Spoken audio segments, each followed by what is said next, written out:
आज मी 1 कप तांदळापासून खूपच मस्त असा नाश्ता बनवला। 1 कप तांदूळ 2 तास असे भिजत घालून ठेवले।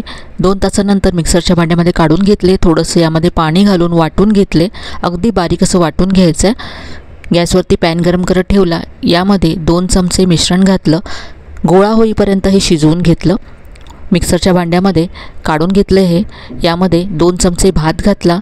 चवीप्रमाणे मीठ घातलं। 1 चमचा साखर घातली। अर्धी वाटी ओलं खोबरं घातलं आणि पुन्हा बारीक असं वाटून घेतलं। बाउलमध्ये काढून घ्यायचं आहे। यानंतर हे 4 ते 5 तासासाठी फर्मेंट होण्यासाठी आपल्याला उबदार ठिकाणी ठेवून द्यायचं आहे। अप्पमबरोबर खाण्यासाठी मस्त अशी खोबऱ्याची चटणी बनवून घेतली। 5 तासानंतर हे पीठ मस्त फर्मेंट झाले। फेटून घेतलं आणि लोखंडी कढईमध्ये याचे असे अप्पम बनवून घेतले। नॉनस्टिक कढईमध्ये सुद्धा तुम्ही बनवू शकता, खूप छान होतात।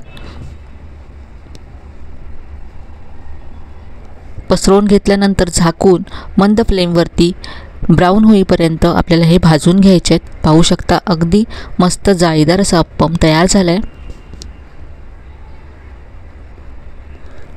खूपच कमी साहित्यामध्ये झटपट असा नाश्ता तयार होतो।